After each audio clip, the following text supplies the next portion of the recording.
before I introduce them, I want to do a libation.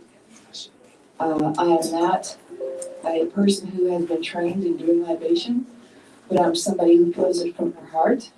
And I think that the ancestors will accept my offering based on that.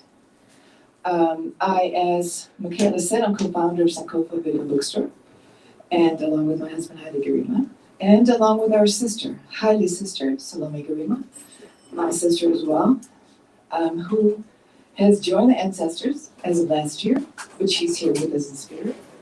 And as many of you know, we've lost many people who are dear to our hearts and who are pillars in our community, people that we're here because of. Salome was absolutely a pillar in making this happen, in moving from our basement in our house in the Northeast, and moving from our basement in our house in the Northeast to think that it was possible, along with my husband, to purchase a building to operate from so we can distribute and produce our independent films. From that was born Sankofa Video and Bookstore. That was in 1980. That was 1982. That was 25 years ago, let's put it that way. So we've done the math, and this year we're recognizing our 25th year in this spot, and I want to do a small libation with that in mind.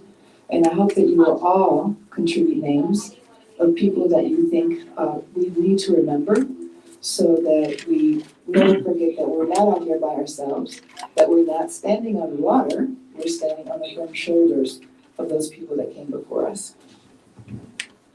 So please call out the names.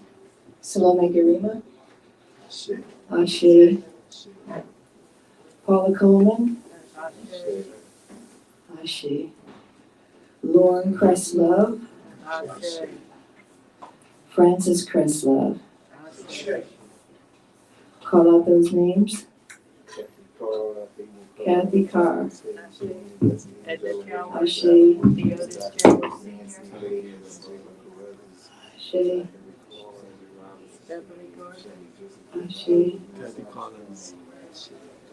Ashe,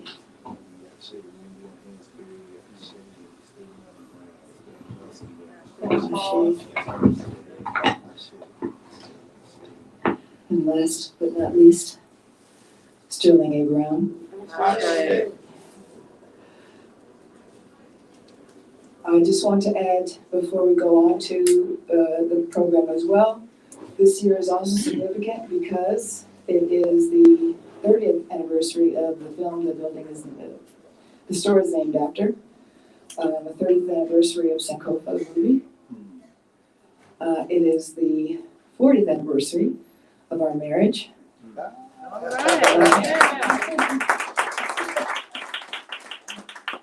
All right. And the cafe joined us, I'm not sure how many years ago, but at least 20 years ago as well. I want to say something about Sterling being important to Sterling as well. We met around Sterling. I was producing a film on housing in DC called Brick by Brick. And I was interviewing elders who I thought could contribute to that history of DC. And that was when I came upon Sterling Brown. And I mentioned him to Haile, we talked about him, and then we said, eventually he was not going to be necessarily appropriate for that film, but Haile had some other ideas cooking in his head, I don't know if you remember that. And he commissioned or organized a group of students, I was one, at Howard University, his film students, to produce this film, to be on the crew, to rotate crew positions, etc. And so that's how we have the film that we have now. And so Sterling is near and dear to our hearts. We remember him personally, as many of you do as well. And I'm very proud to have made this tribute to his contribution to our lives and our children's lives. I'm going to introduce our guests before we watch the film. And then after we see the film, our guests will come on the stage. And first, I'll introduce Dr. Carr, Greg Carr. Yay. Small. You want me to cut this down? It's a lot to cut down. He's a professor at Howard University. He's been a comrade in arms forever, ever since I've known him. That's not in the bio on the website, but I think all of you know that Brother Greg is on the front line. He's always with us, speaking about what is not going to be covered in most classrooms. When the pandemic came, he came here and said, okay, let's have an open classroom. Let's do it from here. We don't need an institution. Let's do broadcast. And we set up something upstairs where we can have an open university for everybody, tuition free.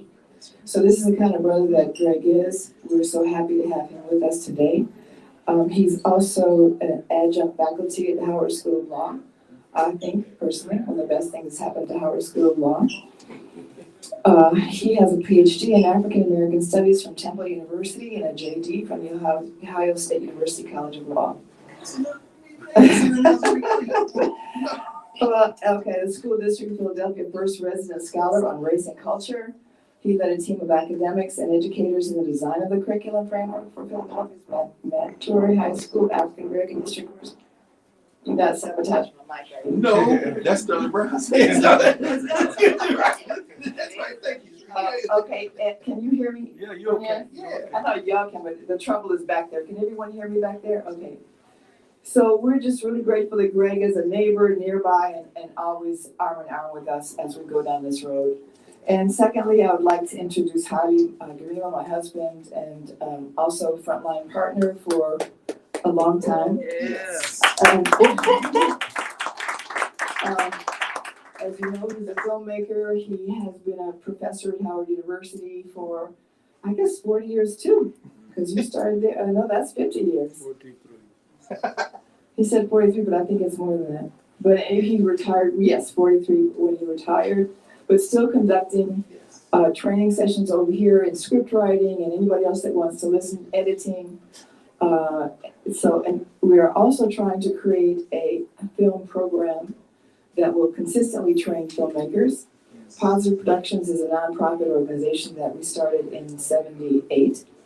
And at this point, Positive Productions is expanding to create a consistent training program in filmmaking as well as an archive, so that the materials that we've produced over the years, things that didn't even make it into the final film, can be accessible to scholars, activists, and filmmakers in the future. Is amazingly timely right now. Even rewatching it again, I see that Paul Robeson is center in the film, center in Sterling's life, and being honored this week because of his birthday. WPFW has been doing a wonderful series on Paul Robeson. So I'm happy that we're also part of that tribute. And another very interesting aspect today that I didn't want to go unnoticed is that the two people that are discussing this film today are the protege of Sterling Brown. We have, Dr. Craig. Dr. Greg is, someone who's been fighting the fight at Howard University. Haile Gerima has also been fighting the fight there. We're just a stone's throw away from Howard University. And unfortunately, it was not a place where Sterling was able to come from in a respected way. He always felt bad that he did not have the respect he deserved for the contribution he made to Howard University. You could kind of hear it in some of the latter interviews and conversations. One of those conversations, by the way, was Pigfoot. I don't know if any of you remember. Oh, yeah. Who remembers the Pigfoot? He said he would rather go to the Pigfoot, a nightclub. Sterling said he would rather go to the Pigfoot, a nightclub on Rhode Island Avenue, than go spend time visiting the president at the White House. So, how are you distracted? Huh? You distracted. That means we need to work. Where's Isaac? They're not doing it, so I'm doing it. That's Uh-oh. my life. Uh-oh. My life as a dog. That's not how I've been representing me here. So I say that. And I, for that reason, I feel this is particularly significant because I think, and I could be wrong, I'm going to turn the mic. Thank you, brother. I'm particularly happy that we're doing this now because I feel like as I turn the mic over to y'all, that you really have been passed on this torch by Sterling. And, you know, you institutions that say that they're there for us, you know, have a double whammy. In fact, you fight and you do whatever you can. You make sure that the students are your primary focus. And, you know, Sterling gave his lifetime to Black students, and I believe that our brothers here are doing the same thing. And I could say a zillion more things. I want to introduce you and recognize you in the audience as well. Would you please stand? This is Kasim Chaco. He has two presses, Red Sea Press and African Raw Press.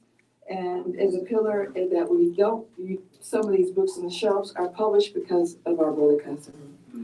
So we just want to thank you for being who you are, for being in town here today and with us. And I'm going to turn this over to y'all, and I don't know if you wanted to start out, talk about how you're a protege, but that's what we did. Okay.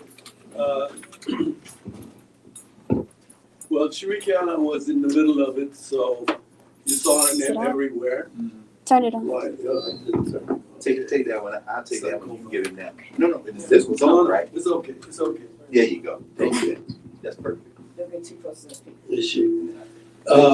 So she was at Howard when I first came to Howard.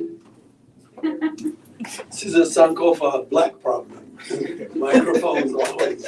I thought we really invested to do better. And we still have messy. It's like the Sterling Brown joke on Langston Hughes.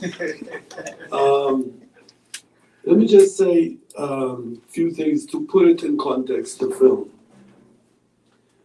When I came to Howard University, there was no graduate film school, it was undergraduate school of communications, but the students were very, very mature. In fact, intimidate teachers who don't read books outside the books, they're comfortable. In fact, most of the students were even leaning towards class struggle, left wing, Marxism, and teaching them film was not hard because they're like very well versed in literature, in political writing, as well as also just the wealth of African American literature.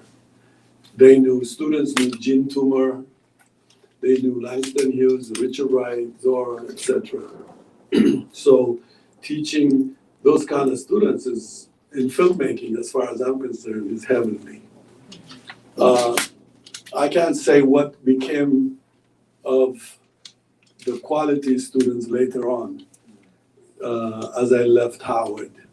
But the early students, undergrad, were amazing. They were undergraduate, but they were very graduate mindset. And so I wanted to create a teaching system or idea where they and I participate in the production process. As you saw the structure, there's like different students on a rotational basis, acting as director, producer, editor, etc. And so when I first came to Howard University, I was taken to Dr. Fletcher's house, who's a legendary Howard University graduate of the dinosaur type students from Howard University. And I was invited to his place on 16th Street. He had a house, and there was a fireplace, and there was all this professors and bourgeois black people having a party, whining and dining. And then I looked in the left, it was left for sure. There was an old man in front of the fireplace with a pipe, swinging up and down on a swing, on a chair, what do you call it? Yeah, rocking chair. So I was raised in Africa, Ethiopia. For me, old people are, for some reason, the biggest attraction. Aging, gray hair, does not scare me. That's where I gravitate to. So I left all these bushy black people, and actually Akron Lynch took me there. I went, sat next to him, and I asked him who he was. And he told me he was Professor Sterling Brown. And I had at UCLA, when I was a film student, there were not many black film critics, by the way. Much more to go into black film analysis. They were not even credible black criticism because of the need to grow. You also have to be attracted to the critical thinker's contribution in your own growth. So as a filmmaker, I came from UCLA with a movement of third world people, Black, Native American, Chicano, etc. And we were always looking for a compatible criticism to our work. We were discontented with Hollywood. We were anti-Hollywood filmmakers by outright position. And yet we didn't have a black film critic capable of also transforming our own growth. Because filmmakers, artists don't grow without cultural analysis, historical analysis, etc. That's like part of what we needed. But I remember reading a criticism on Imitation of Life by Sterling Brown.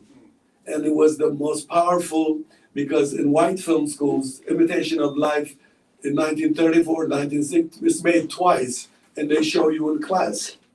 And I happened to have stumbled on this article he wrote analyzing the stereotype racism of Imitation of Life.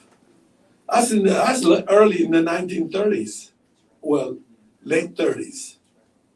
So for me, what he said there was about character, the way the characters are underdeveloped and stereotype. And then she wrote back saying he was ungrateful. She said, I helped your people to be in a movie by writing you in my novel. And then he kicked us back. You guys go read for it. So for me, it was somebody I needed to have met. I met him. So I said, at Howard University, I wanted to do a thing called Around the Fire from his idea. He was sitting around the fire. I come from a society where around the fire our grandmothers told stories. So I said, Howard was entertaining television station at the time.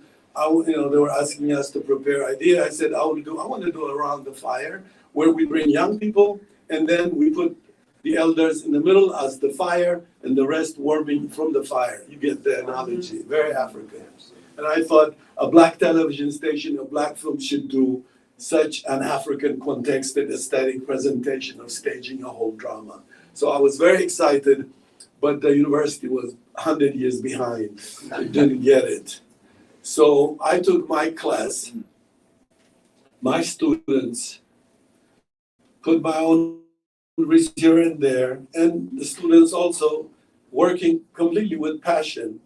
We made this film out of that idea. And of course, Wilmington 10 comes, we're going to show it next. I hope you're going to, later on, we'll tell you in our internet. So anyway, it came out of this idea of Around the Fire. Fire is elder, age, knowledge, children. It's very nilotic. It's very African in the sense of its aesthetics, aesthetics idea. So anyway, the students, what I regret now was not having even a still picture of my students sitting around him in front of him. Yes. He's talking to them like that. And I wanted the camera to talk to like he's talking to you than just my students. With that kind of choice, I made a mistake. I should have had at least a still picture of this young, anxious, wide-eyed kids surrounding him, and he's talking to them. You didn't make a mistake. No. We're here. We're here. Thank you, my brother. But it would have been I'm important. here. No, it would have been important because they grown up now. Jay, who did this actually, this artwork he donated here, is actually a filmmaker. Shirikiana is a filmmaker. And I felt it would have been so important for young filmmakers in America, especially black filmmakers and non-white filmmakers. It would have been a good knowledge or image donation or something by association. But anyway, this is where the idea came. And of course, Howard University didn't go for it, but I pursued it with the Wilmington 10 film on political prisoners in America, which you should see, because it does follow with this whole idea of collective communal filmmaking. Very good. And the other part of it is that I'm also about teaching the identity of the storyteller. I want them to know how each of us in our thought system is where we are different. The representative. It's very hard to teach in cinema this part, but I was very successful in this kind of thing I created. I can tell you which student shot it, okay? Because there was a certain empowerment. I didn't want, when I talked to Sterling, I studied him too. I started studying him once I went to his house after that with Shirikiana when she was doing that documentary. But at the same time, I was studying him. I'd go to his house with Shirik, we sit in the porch, and he'll be having his bourbon, and I'll be paying attention to the music he hears, and also his logic. Because to me, capturing his logic was very critical, because that was what was not allowed. We don't allow the logic.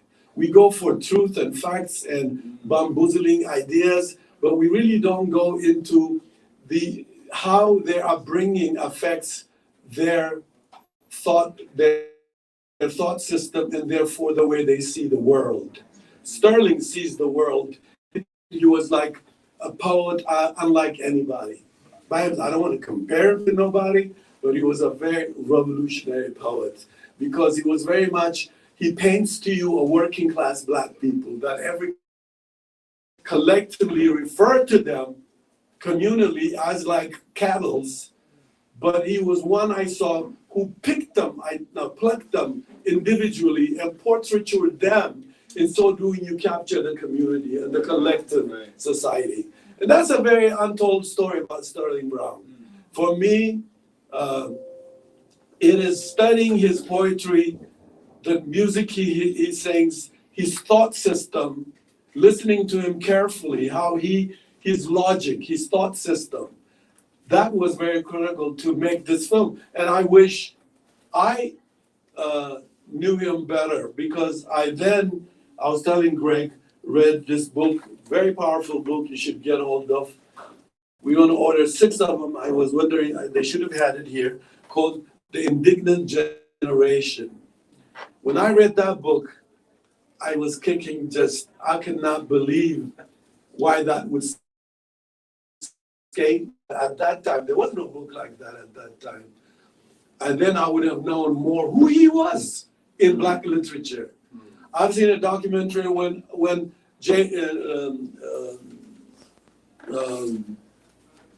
James Baldwin comes to his office, the same office I interviewed, Sterling.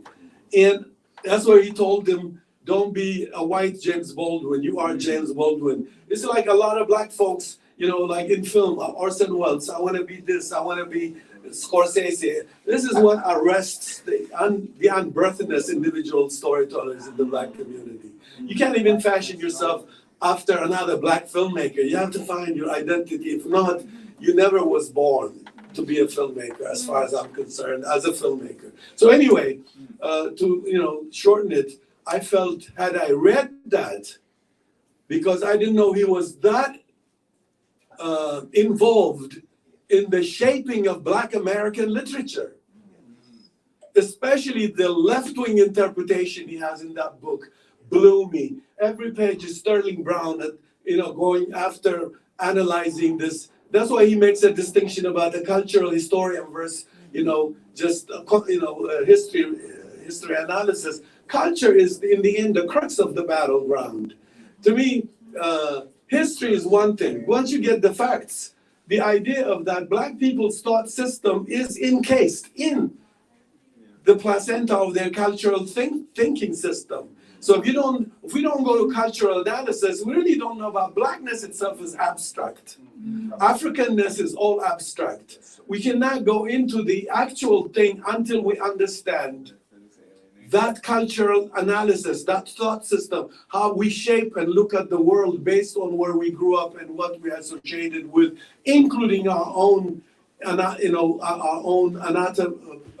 kind of person and human beings we are, and the kind of spiritual aspect of who we are, etc., etc., etc. So for me, I wish I had a book like that. We would have made a larger film. I would not have stuck with that. So I would have gone part 2, part 3, part 4. And he understood from the first time we're meeting after the fireplace, he knew what I was after. Because I knew he was a person who, in my view, who made things I was looking at, because a lot of people don't know, I'm not with Black America with everybody. I'm from Africa. I'm not a stooge of every Black American idea. I only love about Black people their history of resistance, nothing else. I don't like their craziness. I don't like their bombastic stuff. What I like is the history of their resistance. I love that part. That's how I got inducted into Black American idea. Only the resistance Black people I claim to have wanted to be part of.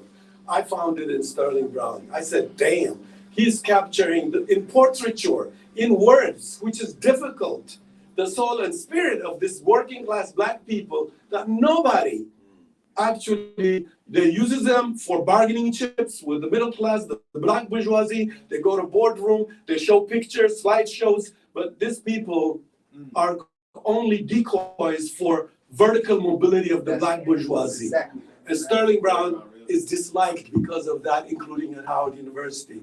And when I said I wanted to do a documentary film on him called Around the Fire for the television station that imitates only white television station to this day, okay, they were against it. And I was wondering why. And some people would say, well, they don't like Sterling Brown. Don't like Sterling Brown is not enough. Sterling Brown ideologically is in the opposition of the President Cheek and the President so-and-so of Howard University. Because Howard University, in the end, I think cultivates people to become as powerful as white people in the meaning and definition of power as defined by white supremacy, period. And we want to be as crazy as white people, but be what desire and dream to be them, and being them, you become a second monster, not a human being. We have no alternative to give. I'm sorry, it's funny. We have no alternative to offer human beings from the experience of Black people. The experience of Black people, in my view, says a better society for everybody, not join the white club to be as obscene and rude and stupid as white people, and that is how power is defined. Hey, portraiture of those Black working people is what I identified. And he was a soul mate for me because I wanted to know the resistance part of it. Not this romantic Black things, Black that, but the resistance history of Black people. The film I'm doing now, and many of my films I'm doing, the Maroon film we're doing fundraising upstairs on, is that. I'm not interested in the Underground Railroad.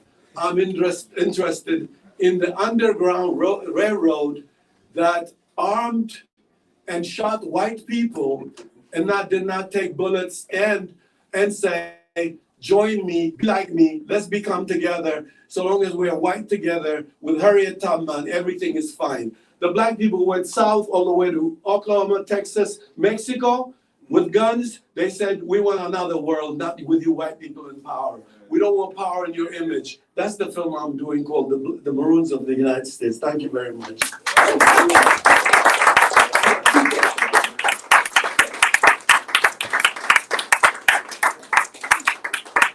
Doing a time check. You better stand up. Oh, no. Protocol. Can you hear him? Can y'all hear me? Yeah. Okay, good. I'm gonna be very brief because I know that because this liberated space, there's another program coming tonight, this afternoon. So I'm gonna keep this very, very brief. Also because Sterling Brown, there you go. He said he coming back, right? He never left, brother.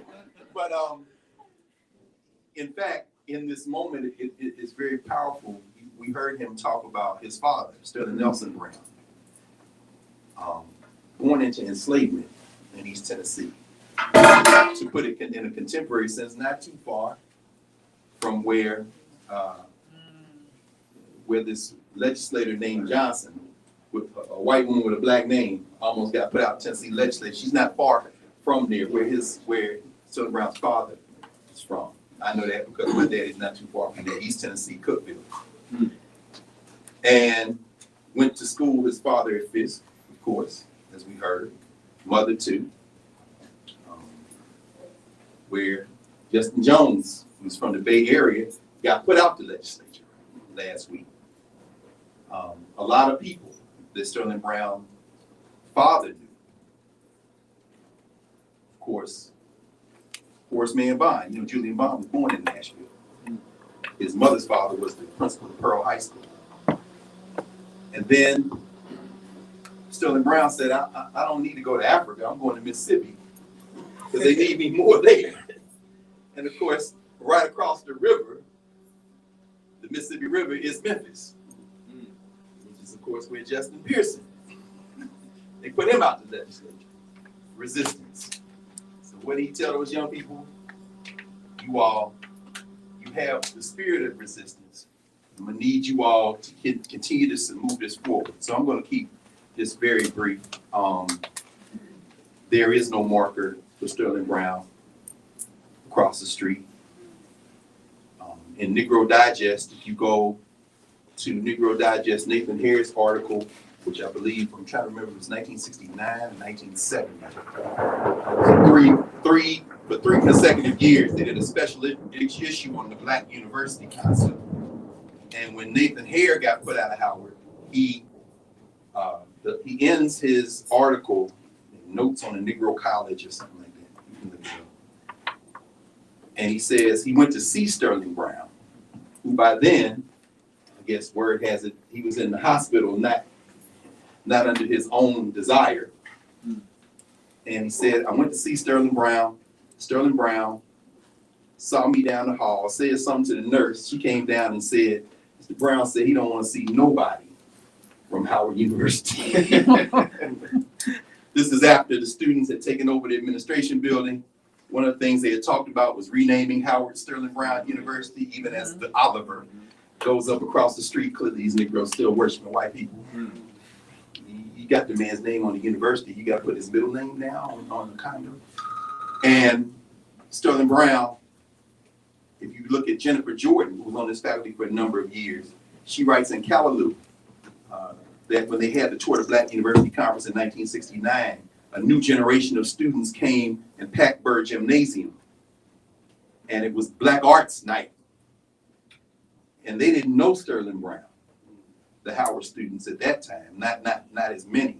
But after they heard him read his poetry, they understood why he was the anchor presenter that night at the Tour de Black University Conference. And so I'm not going to say too much more. I'm going to ask, because there are Native Washingtonians in here, there are folk who Sterling Brown touched directly. I think it's quite striking to think that a man whose parents were born into enslavement period, and his father enslaved, who was friends with Carter Woodson, whose parents were enslaved, who was the pastor at Lincoln Church, as you heard, where Booker T. Washington, W.E.B. Du Bois, the American Negro Academy, all this takes place down there on now gentrified, right off gentrified U Street. His son sat with you all. So for young people in particular, I'm talking about very young people, the idea that slavery was a long time ago, no, that's 1, 2, 3, 4 generations in living memory. I want to open this up for folk to make comments and questions very quickly. We can fill in all the other stuff. We can talk about his time when he was the director, Sterling Brown was, that is, of the Federal Writers Program, where he fought to get Black content in all of the state guides that were done in the New Deal. This was, as you say, from really that half decade, from 35 to 40. He worked along with remarkable scholars like, of course, Ralph Bunche. You heard him clown everybody. That's why I want to open this up. Gunnar Myrdal, they sent all the way to Sweden to get a social scientist to write about the Negro. This is as the Carnegie Foundation. If you look at Maribel Mobley's work, she did a book called White Philanthropy.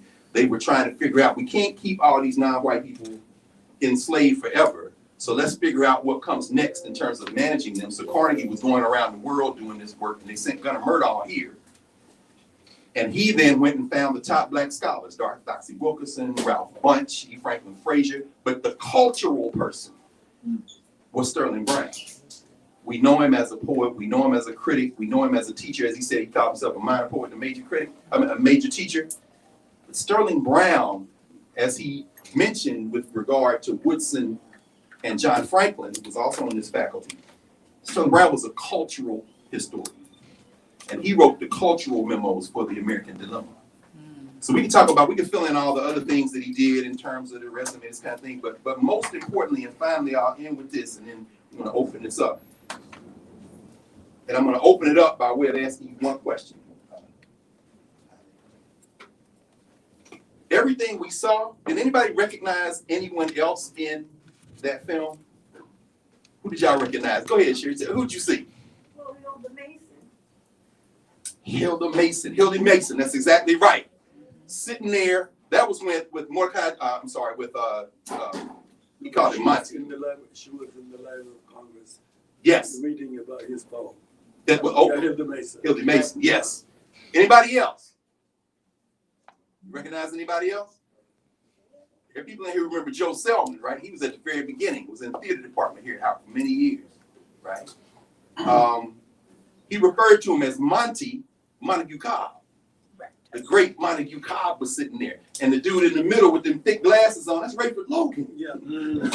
That was a panel, I believe, at the Shakespeare. Was that the Shakespeare Folgers? Yeah. They had a conference on being Black in DC. I've never seen footage of it. So actually, it makes me two questions. I'm gonna ask you this all right quick. Blackburn, we saw. You saw James Early from the Smithsonian. You know James Early is in here all the time. He better be here tonight. No, he's not. But right? but this is where I want to go. Number one, let me just ask you a technical question. And this is part of the reason we have to raise these funds to make sure we stay independent. Because Williams College has Sterling Brown's papers now. Because these Negroes across the street fumbled the ball. They were here. Now they're at Williams. And they want after winter. Yeah. Individuals don't beat institutions. See, now our open enemies recruiting people to tell the story of our victories through a lens. You heard Sterling Brown talk about integers, right? By the way, I think Montague Cobb, Sterling Brown, and damn near everybody else. Dunbar High School graduates, where Nubia Green teaches, and the Carter G. Woodson Academy. But I'm raising that because he said, I don't want to be integrated and lose myself. I'll come in here on my terms. It's very much like August Wilson said, I'm going to tell Black stories, and that's the universality. But the question is that what we saw, is that all the footage? No. There's more in terms of what they call in filmmaking outtake. It's outtake. There's more outtake. But I would say so. He's like he's the typical Brad Rabbit. You know, the African American. See, I stopped though, I stopped. He trying to sneak out, but I want to say something. Why Carr is in? You know, I want Carr in because Carr is the young Sterling Brown in my view. You know, he doesn't want to be appreciated. You know, for me, I'll tell you, Sterling Brown. Even if you saw the technical thing in terms of how we ask. For example, it's a different kind of questioning. Sometimes it's dropping names like Duke, Langston. Sometimes it's contextual in the context of culture, art. That's why we were able to get into what usually most people don't go into, and that is the issue of cultural analysis. John Hope Franklin, he's a historian, amazing historian, but they don't have the tools to cultural analyze. You know how black people are in everything. A certain black person, every epoch gets on television. They know banana. If it's an issue is banana in the black community, that person will speak about banana. If it's about orange, that person speaks. That same person. That's white America can't take only one person to speak about without them individually being aware of the difference in this aspect of how to read Black America. History is one thing. Cultural analysis is another thing. The psychological aspect, ISIS paper, is another story, another dimension. Howard itself found itself being analyzed by ISIS paper. That's why they're against her. That's why she never, you know, they fired her. Okay, so for me, this guy here was Sterling. I hope to do a film on him before he dies. He's older than me. So what is the kind of film I'll tell you is, you've seen him. Carr is like this. He pulls books out of his brain. Okay. You come to my house, my kids ask me for a book and I go, it was somewhere here. It's somewhere. I'm going all over the place, couldn't find a book that's in front of my nose. This fellow goes like this. And what happens is he pulls it from his brain. And the only other person I know like this is Sterling and Clark, Professor Clark. When Professor Clark was blind, at the time Sankofa opened, I was in his basement, in his bookstore, in his bookshelf, like Sterling, big bookstore in the basement. He would talk to me something, and then he walks over and pulls a book like I say, is he lying? Does he see? Or is he... So what I'm saying is, I think these people pull books out of their brain. If you see him, when he teaches, it's amazing. He's a jazz teacher, not jazz music teacher, although he incorporates jazz and everything, but he goes into topics and connects them, and you need students that are very, very tough in circular lecture taking to really keep up with this man. But he reminds me of Sterling Brown. I'm serious. That's why I want him to be here.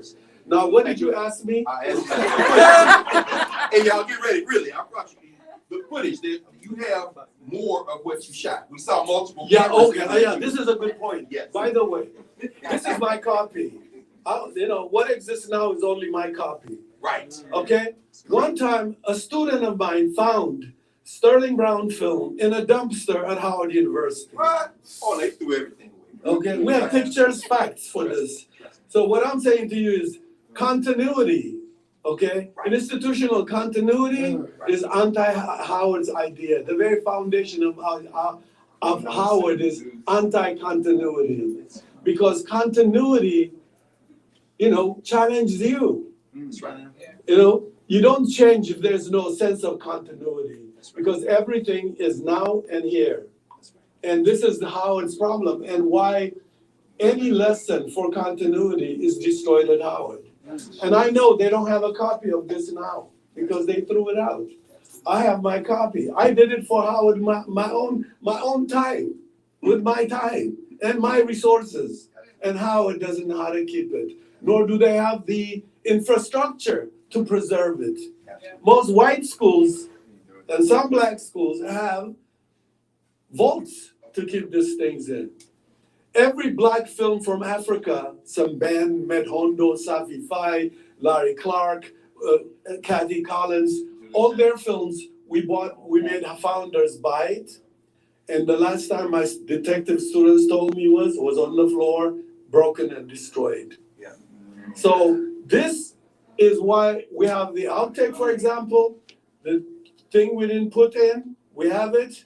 It could be a library of information Absolutely. because Sterling goes into a lot of issues, yet where do you give it? To white institution? And that's why Sharik is working hard to create this positive production preservation section because we have a lot of the Wilmington 10 outtake. We have Chancellor William. We never did a film on him, but we filmed him when he was blind and living in on 16th Street. We filmed him. We have film. We have the best issue picture of Farrakhan sitting there. We have the Morris Bishop before he died.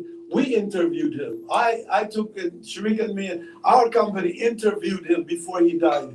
We have the most powerful footage on him. We have it. Asada Shakura, before she broke out of prison, we filmed her. In fact, the FBI came and sent stooges and black stooges to get hold of her material. And so we want to preserve these things because we don't have, UCLA wants my stuff. I would like to leave it to a black institution. So what are you talking about asking me where is what is left? No, that's why, because we know we're probably streaming. So for everybody who did not see this, number one, you can't see it unless you come here right now. Well, we're going to show this film again, by the way, we agreed today with the brother who wrote the Larry Jackson. the Indignant Generation, because I think, to me, this film is so fast moving. You really have to digest some of the issues raised that he's talking about. There's more metaphor there. I think he's the best teacher on blues. No question. You know, he was like the guy who would play them blues and then tells them this Russian, the Russian well-known musician, Treminsky, or he would say how blues, he takes it to a level. Students, I've talked to students who were in class when he was teaching the higher-ness of the innovation of blues and jazz, my goodness. And when I'm at, like Ramsey Lewis, for example, was not really my favorite, you know. But when I heard it in the context of his own place, I said, dang, this guy goes with his poetry. We should mention that Ramsey Lewis, the in crowd, the live version, that was Bohemian Caverns. Yes. And when you hear somebody saying in crowd, that's the sister of the owner of Bohemian Caverns. That was Olive Taylor, Dr. Olive Taylor, who taught for many years under his faculty. Okay. So this is when you hear the recording. You hear her, she just made transition. They buried her in her academic regalia. Another person who got up, put her pocketbook in the crook of her arm, walked off and said, I ain't coming back on that campus again. There's a tradition of resistance. But I wanted to raise this for a very specific reason. This is why we need resources. Because we have to have independent spaces. So everybody watching this streaming, right now you can't see it until it's screened somewhere. But you can put your resources in right now. Yeah, it's right now. Because we want to do that. Used to come and talk to the freshmen at Howard. Watching this film, it made me think every student that comes to this institution should see this film. But then I said, no, every young person should see this film. But there's a particular group, and this is what I'm going to ask you about in terms of students. Students at black colleges. Remember when he said that he and John Wirt and Charles Johnson went down, and Ma Rainey was trying to pick between him and John Wirt? That's from Fisk. Charles Johnson was president of Fisk University, one of the great social scientists. But does anyone know the name John Wesley Work? John Wesley Work was a chronicler of black culture, particularly music. He was on faculty at Fisk. He had an undergraduate student by the name of Ophelia Egypt Settle. Anybody know Ophelia Settle? here in DC. If y'all go down to Martin Luther King Library, there's a new exhibit now. It's Yeah. called Black Feminism, whatever. I don't label, dispute, whatever, it don't matter. But Ophelia Settle is in there. Yes. She recorded Charles Johnson recorded the testimony, the life stories of enslaved Africans before the WPA. And it was all Black interviewers. So Ophelia Egypt was one of those people. I'm raising all that to say that this film, as you say, you gotta sit with it. Every name he mentions is linked to our community, and that's our work to do, our young people. So my question would be, in your vision with after winter now, how would you envision everybody who needs to see this sit with it, have conversations about it? How would you envision that taking place over the arc of however long, months, years, venues? Where does this need to be seen? I think it should be like, for me, I think even today, it was so fast.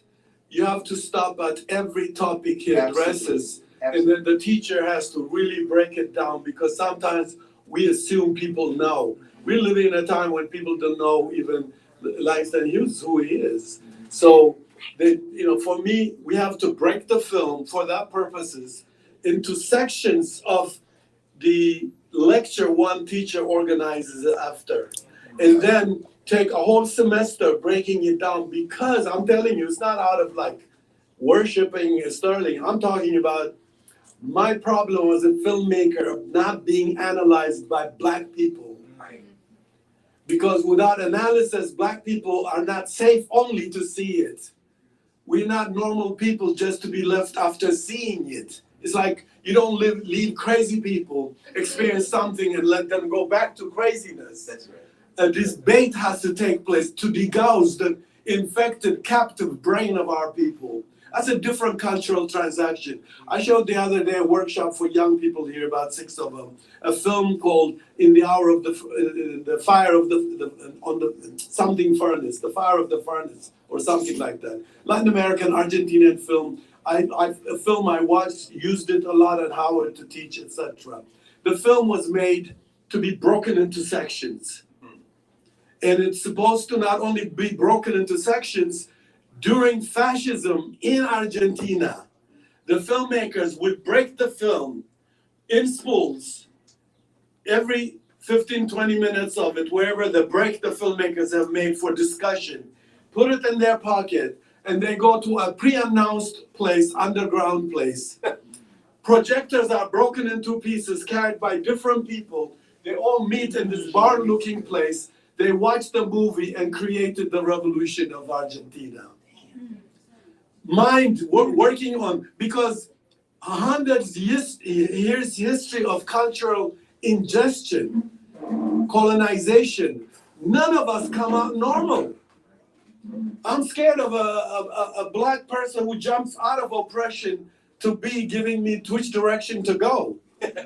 I was in Chicago the other day, a guy asked me, can you give us advice how to confront the political? I said, why would you ask a filmmaker for advice?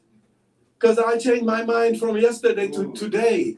The problem here is discursive cultural context is how you can make knowledge safe and continuity safe. Otherwise, it becomes like dropping something on people like a bomb. Yes. And the next bomb degausses you.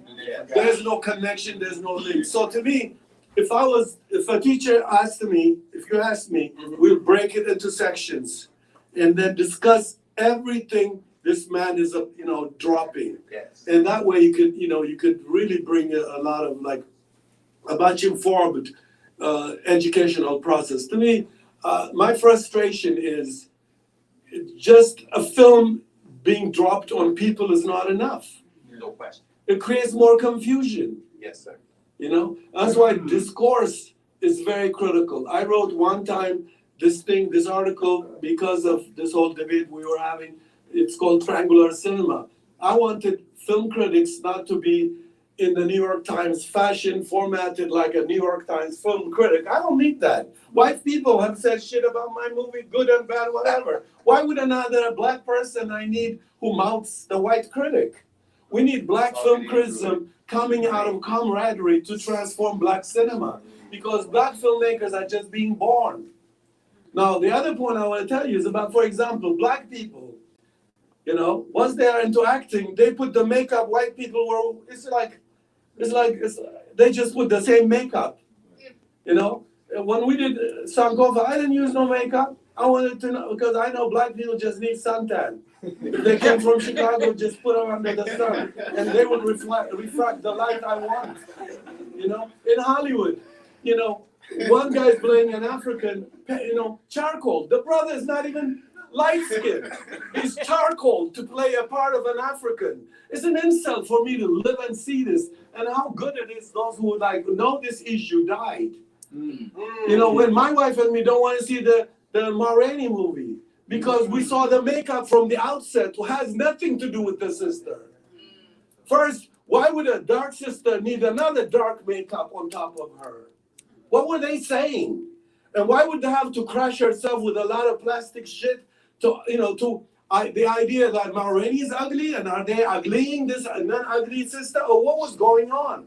My wife and me said, safe thing is not to go, not to see, not to allow ourselves to be subjected, because the very premise is the aesthetic of white supremacy, done by black people. Black people are the makeup people now, putting white makeup on black people, and black people looking crazy.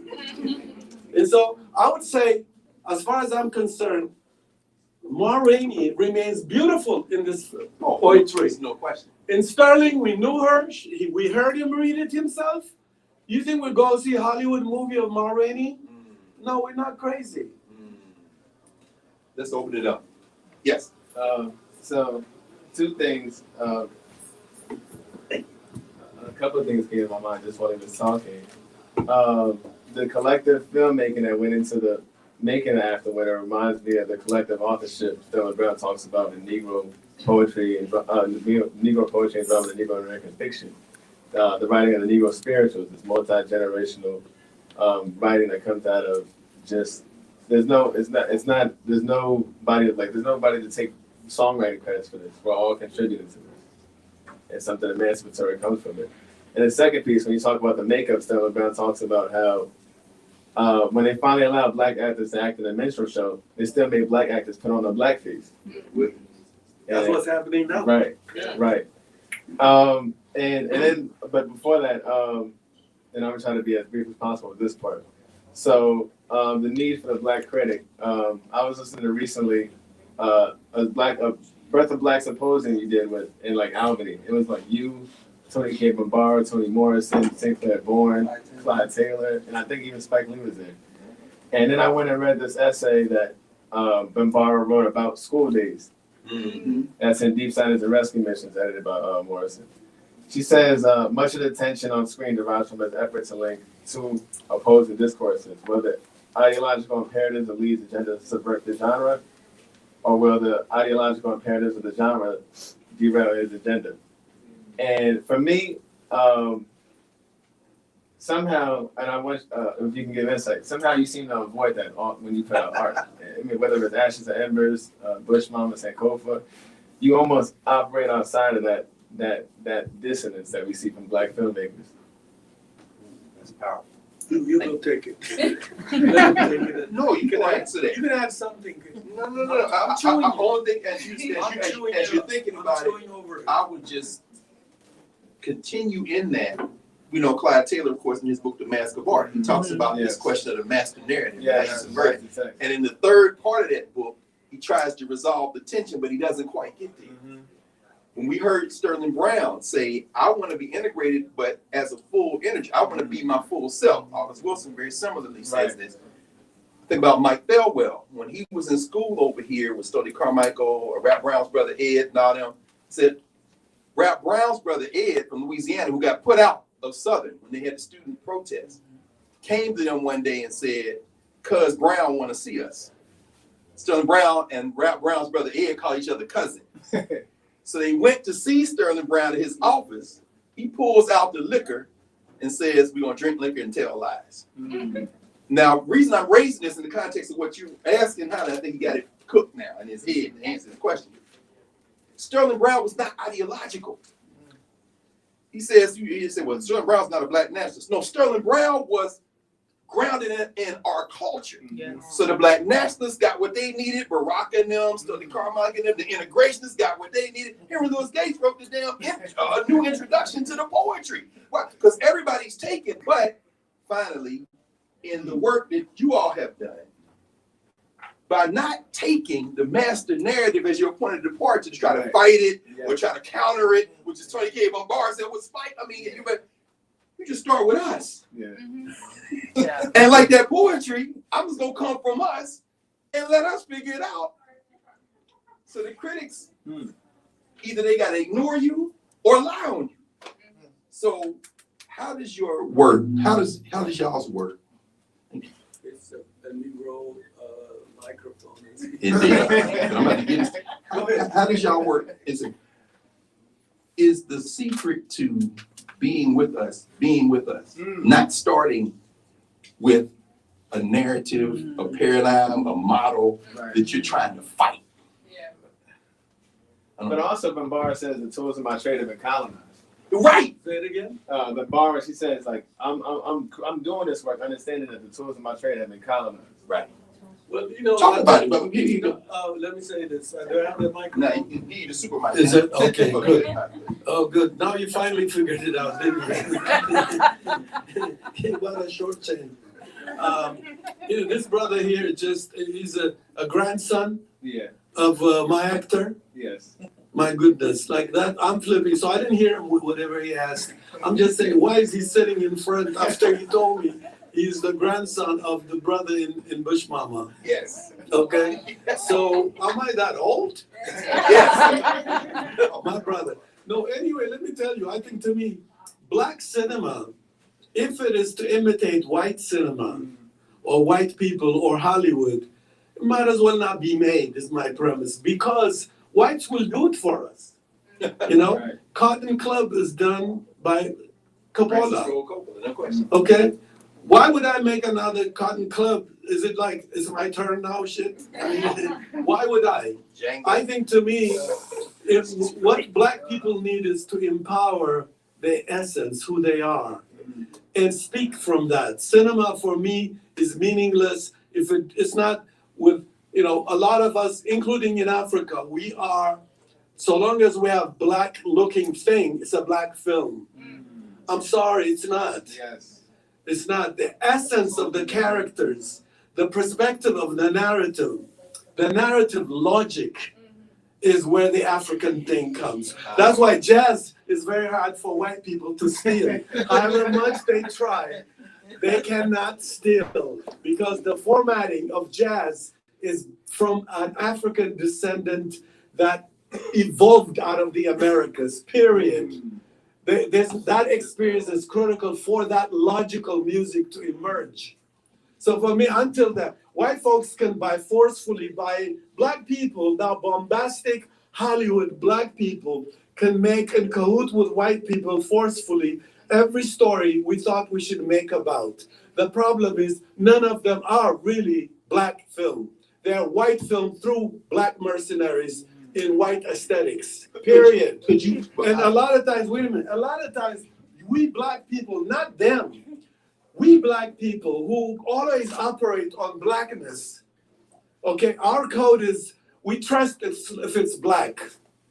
And I'll tell you a story. Sterling Brown was invited by the Stokely Baraka militants at Howard as a guest of honor with his sisters that he speaks about in his After Winter poem. He comes to Howard University for his invitation. The brothers who are like operate on black, okay, their idea of black stopped him saying, no white people allowed. Okay? And then they stopped him. He couldn't get into his own honoring. And then the revolutionaries came and said, no, he's more black than you ever. And taught them everything. And took him in. Sterling was not fazed. You know, let me tell you something. Only insecure black people worry about blackness. Seriously, black Black me, whatever you create, only insecure black people of themselves who are not sure who they are create the situation. I used to tell my students, if you give birth, the baby comes out looking like you. Or do you say, I'm going to have a black baby, or it doesn't come biologically, what's on it. So I say, when you write a script, the character, don't worry, don't make them too black, super black in your idea of blackness. Give birth of them honestly, and they will be representing who you are.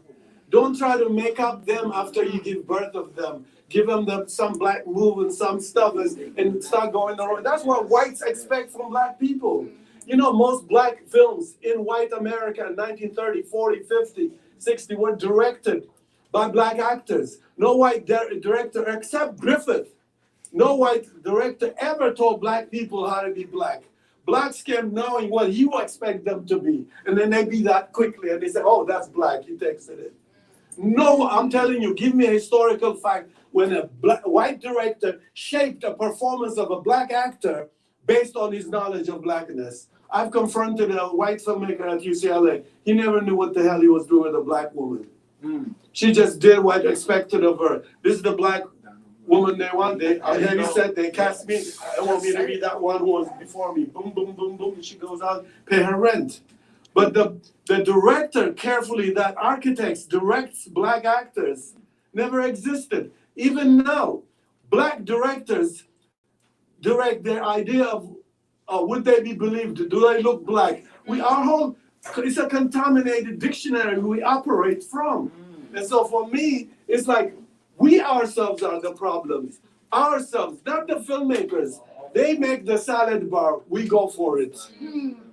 We pay for it. So long as our money is added in the box office, we endorse their existence. And so this is, to me, the turnover of captive people. In the period we live in, I'm sorry, all of us have to me, every black person has to say, I am not free of captivity. With all this television, with all digitized colonization, with all that's going on, I'm not safe. I should not try to be cleaner than anybody. Work from there, and we'll be okay. But this idea of giving prescriptions, blackness, who's black? Even now, with this reparation stuff, they're saying that we should really give the money to, black people are already dividing it before white folks dispensed it. Congress has not voted yet, but black people are now telling you can get it. If you're married to me, you can get it. If you're not married to me, you're Ethiopian, you're not going to get it. But then if you are married to me, your kids can't get it because they're not really from proper slavery. All this bullshit. And then the bankers, the usual bankers who own the music, who are the gladiators, the athletes, they are now preparing how they're going to be rich when finally reparation kicks in. Because they studied all of us what we like. Oh, she likes Carr. Oh, she just likes to flow. Oh, he likes to always have colorful this shit. They already know our bamboozled self, and they're preparing their marketing system. Lawyers are already opening office to litigate. If you don't believe me, study Native American nations in Oklahoma. See what's happening. Who's managing their economics? Who is the benefactor of what? And black people are being expelled out of the Indian nation who have always lived in that nation. So to me, in a toxic world like this, as far as I'm concerned, we got to question our own tendency of black classifications. It's a contaminated white supremacist paradigm. We never really broke out in a Fanonian way earlier. If we did, we went back in the treadmill. And that's what we are now. I tell my students when they come here, I said, you are colonized, therefore we can't communicate. You're speaking from a colonized mind. Because they asked me, would it make, you think it will open nationally? Would it be a box office success? If I thought like that, I wouldn't make no movie at all. Bushman wouldn't be made this. What would I make Sterling Brown? If I'd just get desperate colonized Negroes, men and women, tell them take their clothes off and screw and film that, and the white folks will go very crazy and to defend me from black wrath. Go ahead. Oh, hey, what's I- up, Capone? I just bought your new novel, man. Oh, well, it's in here somewhere. It's in here somewhere. Always an honor to share space with the great Haile Gerima and the great Carr, also the ghost of Sterling Brown. And Haile, thank you for addressing the resistance to the makeup. Every time I go to a TV studio, they charge the makeup on the brother. Say, can I just take a little shine off the head? Like, why you want to take my shine? I don't need no makeup. So I appreciate that. But I'm glad you told the story of Sterling Brown not being allowed to his own honorary with the black folks. Because I always thought it was fascinating to me that sometimes the fairest skinned people are the blackest motherfuckers, and the darkest people are the wackest motherfuckers. Like Clarence Thomas black and everybody in this room. But you know, you got Angela Davis, Huey Newton, and you know, even you know what I'm saying? You know, you like our hero, man. You know, like, okay. But Rock Newman is one of my mentors as well, and he loves telling. For those who don't know, he's very fair. Everybody black knows he's black, but everybody white don't know that. So he tells these interesting stories. So I'm wondering, since Sterling Brown was of a fair skin, that he had that interesting purview of hearing, you know, the fly on the wall in white spaces, not realizing who he is, and then coming back to the black spaces. I'm just wondering, did that inform some of his unique and very black positioning? Well, let me just say this, my brother. First, don't say great. It's irracial. If I'm great, he is super great. So don't say great. That's like chipping in the very, crown you put on me. Excuse me, I'm just saying that from that. But let me tell you something. Me, if you met me when I first hit Chicago from Ethiopia, I wouldn't talk to you. I would run away from you. Okay? I was a demented, colonized person. And Black America's revolution engulfed me. And so it's a resurrected person you're seeing. I left Ethiopia, I was a colonized human being, period. So don't put me next to Sterling Brown. But when you go see As Above, So Below, where can they see that? I don't care. That's you with the leather and the afro about 8 feet out from it. Negroes blacked him up. So go see. No. Let me do something. Larry Clark, As Above, So Below. Go see. He's interrupting my thought system. But let me tell you, the Sterling Brown thing, my brother, is this. I've gone to the South a lot. Especially, for example, if you go to North Carolina, South Carolina, Louisiana, etc. In certain places, you find the shaky blackness inherently passed down. Okay? But in general, when you go to the countryside, to me, that's what Sterling Brown reminds me. They're solid black people. They just stand in a solid ground. They shake hands with you solidly. The insecurity comes from urban Black America after the migration. In my view, Black people, they had like caste system. I'm not going to deny that, because in the turn of the century, there were Black people, but it was not based on pigmentation. For example, Black people protested to the railway companies to separate based on class Black people. They said, okay, we're willing to be third from white people, second from white people, but unrefined Negroes should be separated from us. And we should have one cabin for refined Negroes, and then another cabin for unrefined Negroes like the Carr kinds. Okay? So there was this kind of system, but unrefined. If you look at Black cinema of like the Oscar Michaud period, the Black men, even Howard, when women were like, the brown bag applied more to women than Black men. Darker skinned Black men were admitted at that same period. So there's this idea of Black men, their shade is not really what defines who they are in the Black community. They will be amongst all the kind of color-looking people. So I met Black people in the South, in the earth, very solid Black people. They're just like this. They're not like this all the time. They're just like this. They meet you like that. They sit you. They're food first. Eat nourishing first. So I'm saying, I try to capture it in Ashes and Embers. That Black woman ain't got no color problem in Ashes and Embers. The problem comes when this vertically mobile Black people start, surging and being, unable to go further, etc., not passing, all these things starts to come and brought a whole crisis. So I'm saying Sterling, from the time I met him, or people who described his students who described like Baraka and all this, he's a solid black guy. He didn't have this when the black, sometimes black people start to make big mistakes in their blind state of revolution, and they start to go for pigment.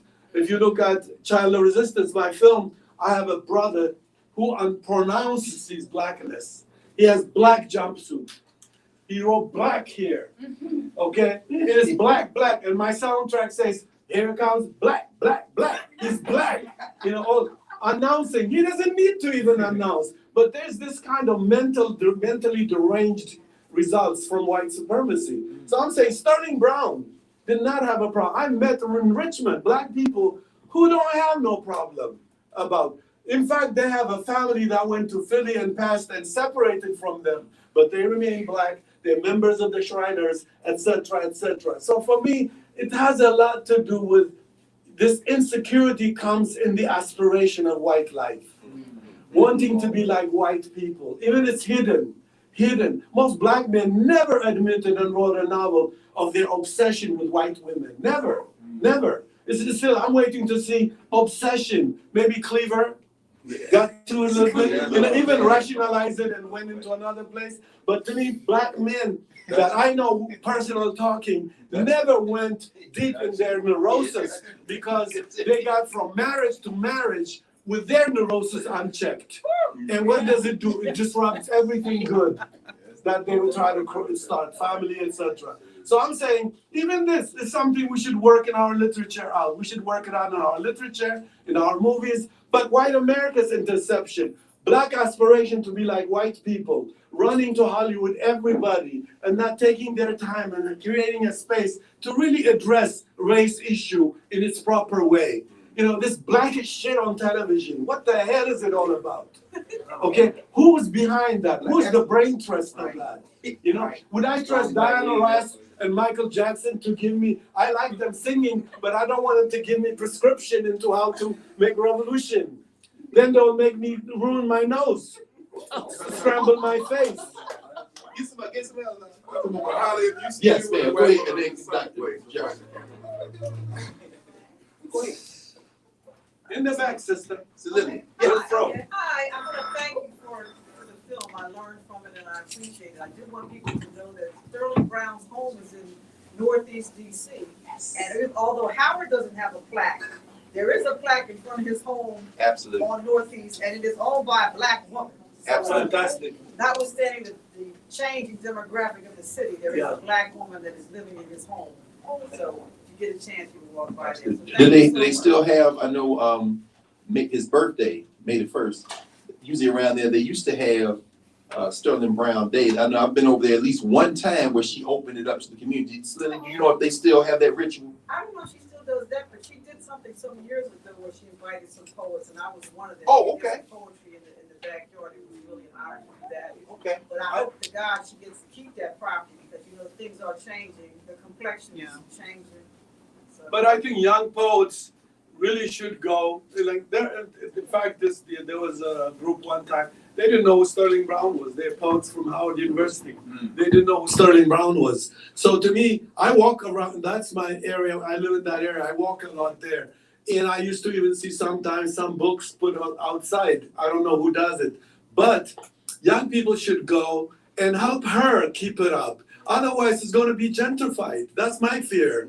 It's going to be sold because how else can people keep it? Young people, poets especially, should go look for their ancestors and then put this necessary monument by being present there every year in their birthday. By the way, that last scene with Robeson and then him coming up there slowly like that, man, and going in his pocket for them keys, the genius of the craft, man. You are a master of that. Go ahead, Professor Johns, please. First of all, thank you everyone for coming. And the way the young poets are going to know is if we teach them and teach the young people. So we need to, those of us who have that platform need to do that. I'm a historian and I'm a triple bison and I love Howard with all of its faults. Understand? I said faults. But I'm really glad that you did this. My freshman year, 1967, I tried to register for Sterling Brown's class, and freshmen couldn't get anywhere. I mean, there was no way. So I stood out there with a group of us. We would stand in the hall outside and listen to him. So after the class, I went in and I told him I was from the same hometown as Jacob Lawrence, which bought me 5 minutes. Atlantic City, New Jersey. So he gave me 5 minutes and we talked and I said, please, please, please, I want to get in the class. He said, no, my dear. However, you can sit in the class. So I would come and sit in the back of the class, this freshman, with all these upperclassmen. And it was the high point, one of the high points of my time at Howard, to be able to do that. And you told me I couldn't tell anybody I was in the class.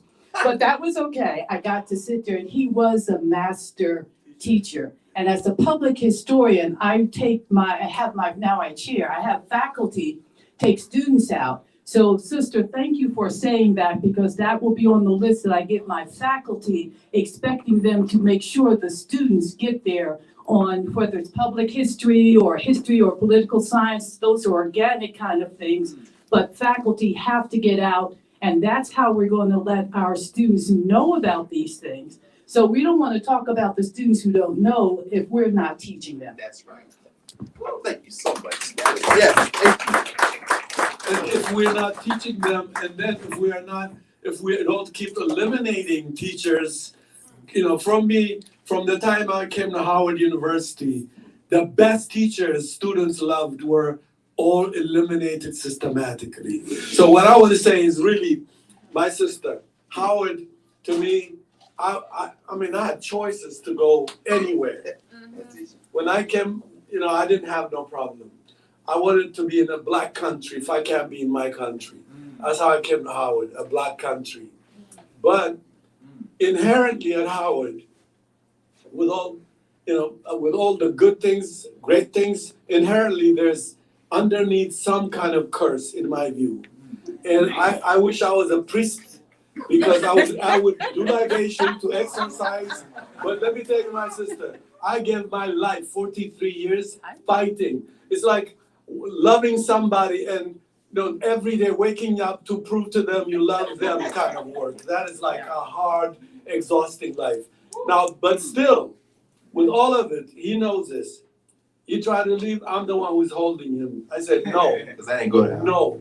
Why, I'll tell you. I paid my dues like prison for 43 years, but I would never, my sister, never would have come as students like this anywhere in the world. That's right. That's right. So to me, with all the atmosphere, I hate the church, the deans, the presidents, all of them, this one especially, but the students at Howard are precious. They cross states, rivers, so many boundaries, class boundaries to come to Howard. They're special. So I want people to understand that. I'm not anti-Howard, nor is he. But Howard is a hard girlfriend to love. Thank you. And in fact, we could talk even as folks are here. I know there's a lot of folks who native Washingtonians have been a long time. The relationship between Howard, what is now, I suppose, the University of the District of Columbia, the folks who didn't care which university it was, CLR James, others who circulate, Gil Scott Heron, folks who said wherever the students are, they'll be, and how Sterling Brown might fit into that conversation. Because if memory serves me correctly, one of the most recent conversations about Sterling Brown was at the University of the District of Columbia. It wasn't here at Howard, right? That's what I thought y'all had over there. I say y'all, but as a public HBCU graduate, Tennessee State, as a field Negro HBCU graduate, the ethos, I feel it much stronger at UDC. Yeah. And that's not a condemnation of anyone. I think these students are coming here looking for something and we have to provide it for them wherever. But let me say this something about that, because Sterling would cross that quad to go to that building and they put him in the attic. This is a senior faculty who gave his life to Howard. There's nothing Could you he say likes. something about where you filmed that? Because like I said, that's the third floor of Founders. This is where Evergreen State Department is, but it's on the back. It's Siberia. It's like what you send in Russia, Siberia. Ethelbert Miller was in Siberia. Yeah. It was like, they said, let's keep him there, etc. when James Baldwin came, that's where he went to see him. Wow. And there's no stairway, nothing. Sterling at that age would walk upstairs. And so I'm saying it's so much undignified about this, what I saw it. I would walk with him and I would see, I'm like young at that time, but to go upstairs, etc. was Howard students would go past him, not knowing this is a dinosaur that they need to know. They're passing by.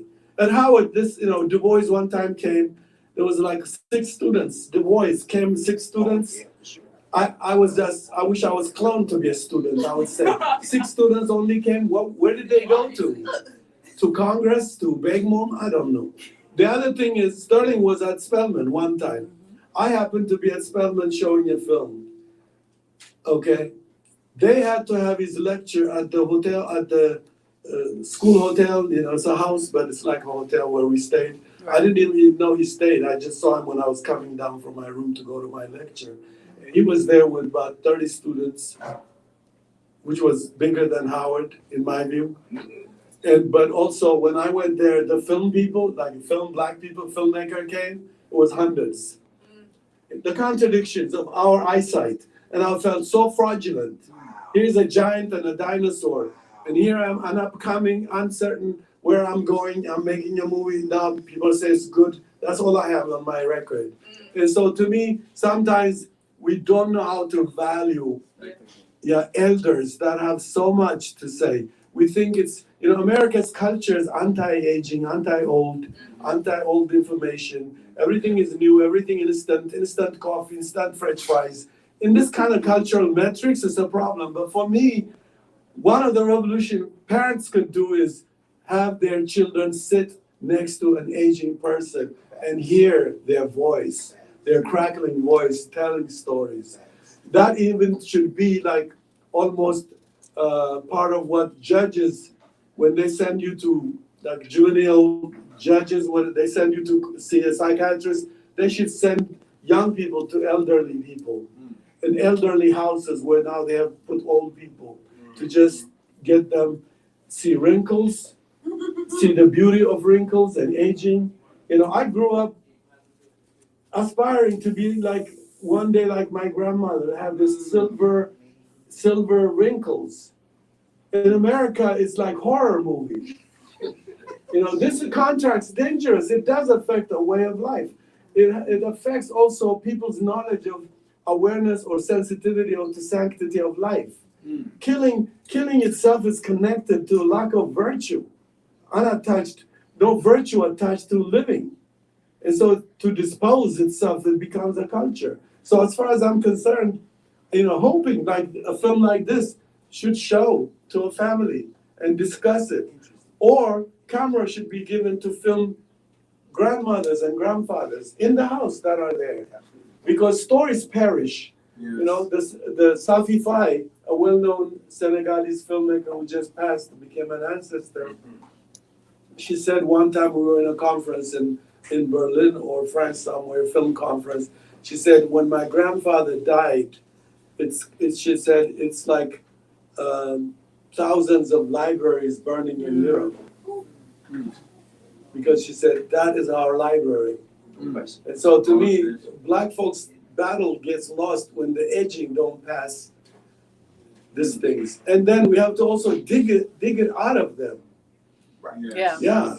I mean, when you see the Wilmington, which I plan to show here, it would have been a film about the Wilmington people, Ted, Ben Chavis and everybody. But I told my students in the crew, we don't know what these young people are going to be after they come out of prison. I want to know who their parents are. Who's the mother? Who's the father? Who's the grandparents? So the film, I'm proud of it now because it became about them. A Mason is like a Mason in the film, a father of one of the Wilmington 10. He's a masonry. He's, bricklayer. But he's like a Marxist philosopher. When he philosophizes, because we give them the forum and saying, we want to know what you know. I even organized the filming system called Poking the Fire, is what we called it. We assume black people we're not going because we have camera and microphone. We're going to go we're gonna say this to them. No, we're gonna say, what do you want to say, in spite of our objective? What do they want to say? And so we filmed it on that basis, and we created a system called poking the fire. In so doing, the flame comes out. You know, it goes again to the around the fire idea. You poke an elderly person, things that they didn't even want to tell you starts to come out.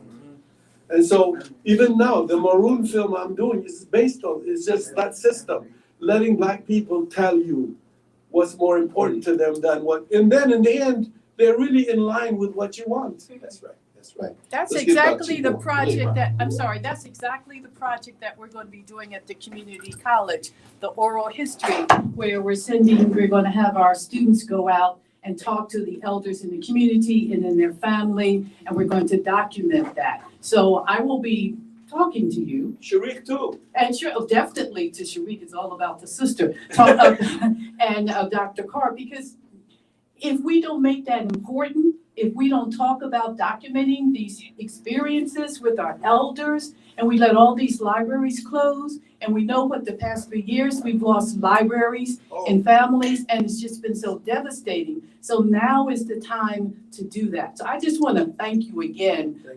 Seeing this Sterling Brown and hearing him say some things I had not had an opportunity to hear him say was just amazing. So I can't wait to figure out how to get my students and our students to come and see this.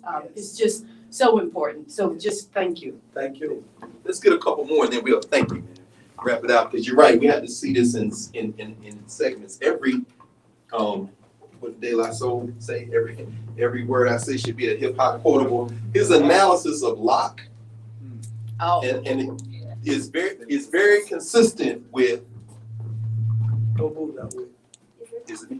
Mine? Okay, go ahead. No, That's leave. right. Okay, yeah, very quickly, the Locke, thank you, thanks, okay. The Locke kind of just in passing, you know, because Jeffrey Stewart just won the National Book Award for his book on Alain Locke. But Sterling Brown said as much or more in 60 seconds about Locke's relationship to the blues. That's a whole conversation to have, because again, you heard what he said, they were sitting up there in Harlem drinking Carl Van Vecken's cheap liquor. And he got on the train and he didn't go down to the dock for the Harlem Renaissance. All that is of the same piece.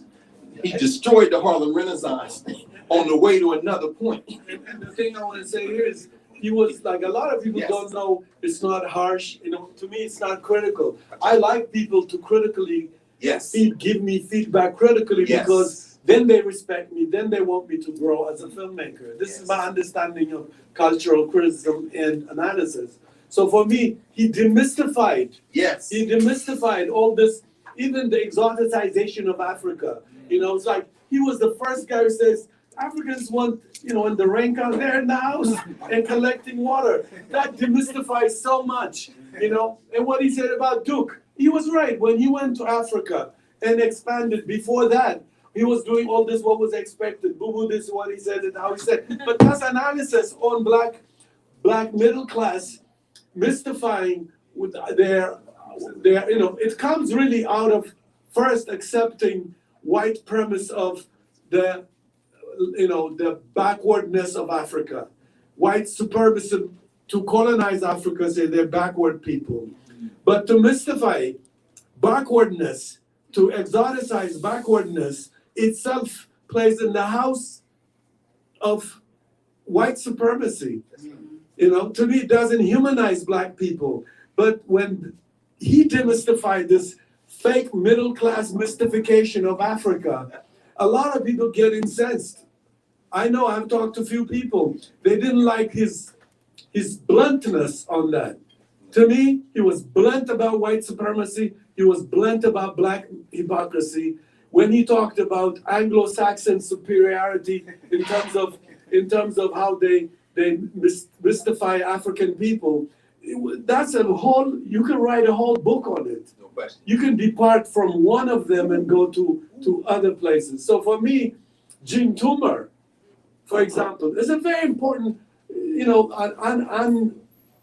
unanalyzed issue. Jim Toomer is a missing genius but it's because of he was very confused about his blackness, you know? And so for Sterling to go into that, you know, about the, you know, in a very humorous way, was to say, you know, in the end, Jean Toomer returned in a very, very mournful, you know, sad way. He returns to finally accept he's black.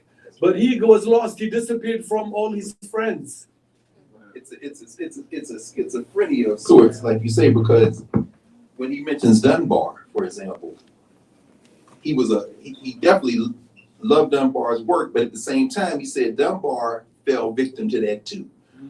And when you hear him mention James Weldon Johnson, of course, remember James Weldon Johnson initially didn't warm to Sterling Brown's poetry. Brown, of course, who ends up going from Dunbar up into the Northeast, where he encounters white folk really in Williams in any significant number, he talks about those realist poets that influenced him. Remember when he says, you can do all this preaching or just be? Just be. Yeah. He said Dunbar at his best just was. But when he went overboard into it, he said, this is not what I'm talking. And some of that was his training that he got from these white folk. But all of it was anchored in the condition of our people. And I'm just thinking about that in terms of you talking about spectacle. And this may be some graduate students in here, since you got to get a piece of paper for writing. It'd be very interesting to give a Sterling Brown analysis of, and then we'll ask somebody get the last couple of hands, Afrofuturism. Anyway, let's get some hands. Anybody got any more hands? What would Sterling Brown say about Afrofuturism? Talk about spectacle. Yes, go ahead. I also say that as a poet, I found him to be very reaffirming for me in terms of how I write. Some years ago, I began to describe my poetry as poetic essays. That I'm a recovering lawyer, so I've been trained as an attorney, but I analyze in terms of how I write my poetry. So I really appreciated what you were saying, Holly, about how he examines our culture, but he does it in a very analytical way, and I like to think that that's what I do as well.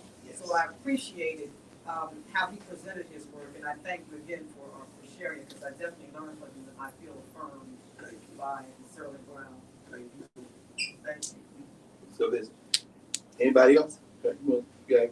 All right, good. So in that case, you want to give us a closing? No, it's a thing I was going to say about this, the demystification. Sometimes we get so no, I haven't, sure. We get so mystified, and he demystifies. He really stabs at this, you know, bamboozled state of our existence. He stabs the bubbles, you know, but it doesn't collapse. It shoots off a new knowledge. Yes. So his system of demystification comes from having thought about the issue, you know, for a long time. When he was talking about, you know, in contrast to the Harlem Renaissance, one of the things we sometimes forget, deeply rooted in that essay of his, is the one he was presenting that could be a thesis, even work, is basically how a movement comes in an artistic movement like Harlem Renaissance, a very, very important historical, cultural surgeons. And then how white benefactors colonize and begin to be shooting it, sending it into a reverse way. Yes. We know now that because we lived longer. I'm not even sure Sterling Brown was aware of some of the documents we're now getting. Because, you know, white benefactors' idea of endorsement is a form of disarming or making a cultural movement toothless. So for me, like now, I'm not trying to tell you film-wise, there's a whole bullshit going on the LA Rebellion, which includes me. Books are coming out, PhDs are being done, etc. The benefit is going back to like UCLA created us. Right. Instead of Right. the Black movement created us. That's right. The Harlem, the Watts incident created us. Where, you know, Chicago, you know, they should have said, for me, for example, I'm more of a Frantz Fanon, George Jackson creation.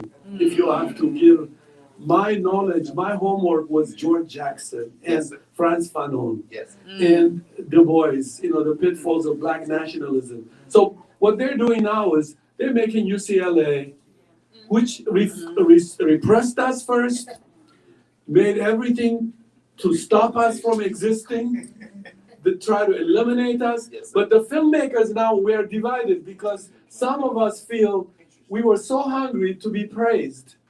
We were so ignored, omitted for a long time. Now, some kind of praise from the Washington Post, like the Washington Post, a New York Times wrote an article regretting that I lived in the time of Scorsese and they didn't write about me. Oh, God. As if I lived all my life to someday get this credit. But if I was not a student of Frantz Fanon and George Jackson, if their prayers is not out, I even started my class at Howard with the Frantz Fanon prayers. So they don't know who I am still. But some of us are so hungered because that's how Black America loses battle. They've been omitted for a long time, and one fame just starts to take them, and then they start to contradict some. See, I told you finally it works. I don't want nobody to tell me now the Academy is not. It's not all black. It's not all. It's all white. That's the first black guy who got that shit says in the microphone. No, I don't want nobody to tell me Hollywood is racist. Why say that? Why not take the prize and go home and make your bank account right?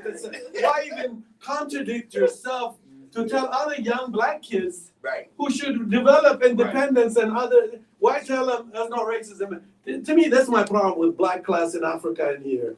They turn around to tell us. That's what I hate Obama for. I'm sorry, some of you are going to be offended. I hate him when he talks about American exceptionalism. Bullshit, I said to that.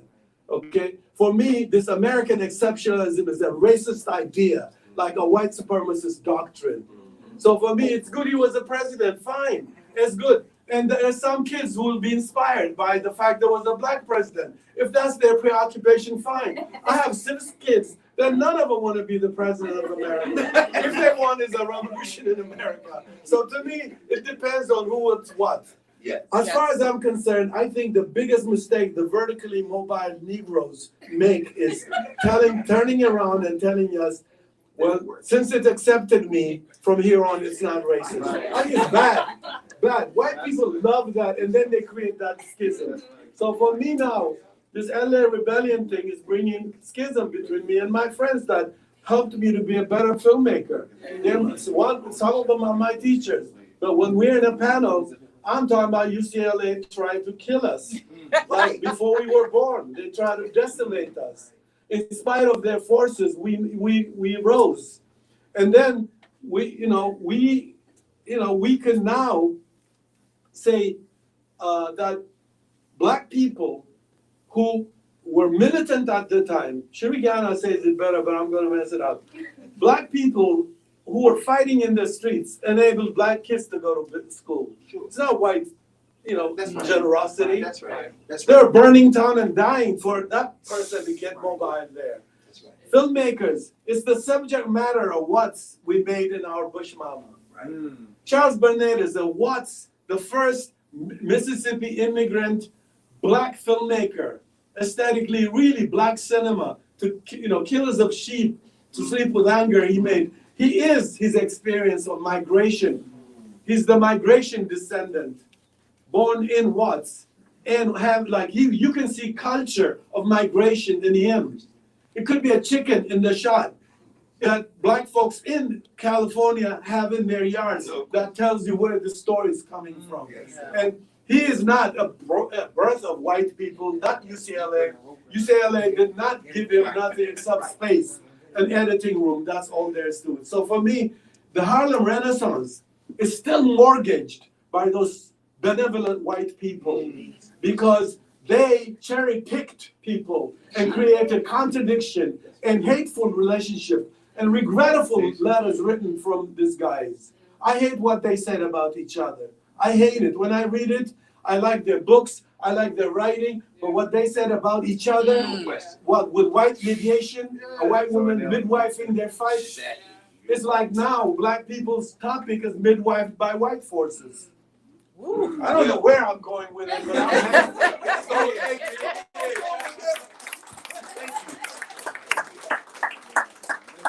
Another round of applause for that.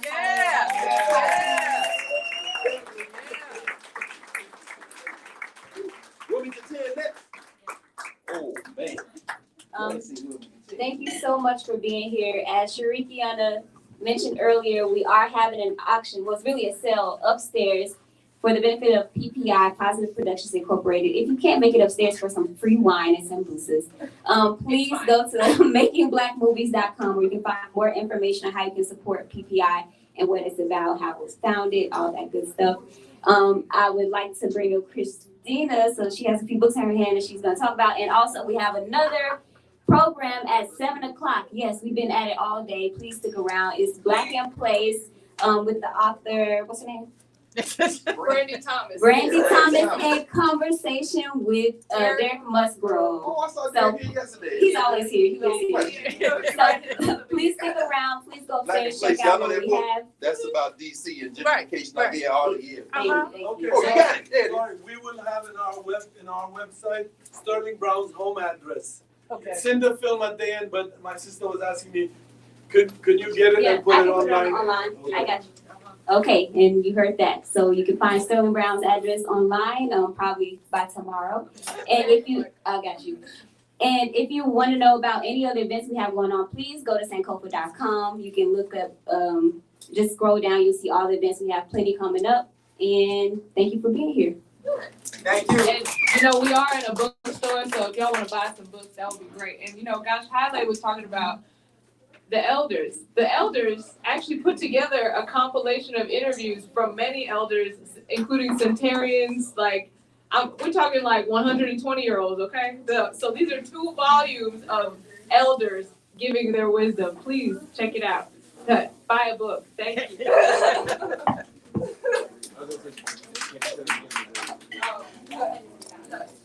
Generation Found, and Generation Found. I will see you in the cash register. John, good to see you. Oh, it's good to see you too. Brother, how are you? Good to see you. Really? Yeah. Congratulations. I'm glad to hear that. Man, y'all. You need to do me a favor. Where'd you see up the panel with Clyde Taylor and I appreciate your question. Yeah, I did too. Appreciate your question. So I appreciate you for giving him the question to ask. 'Cause I got What do you call it? Yes.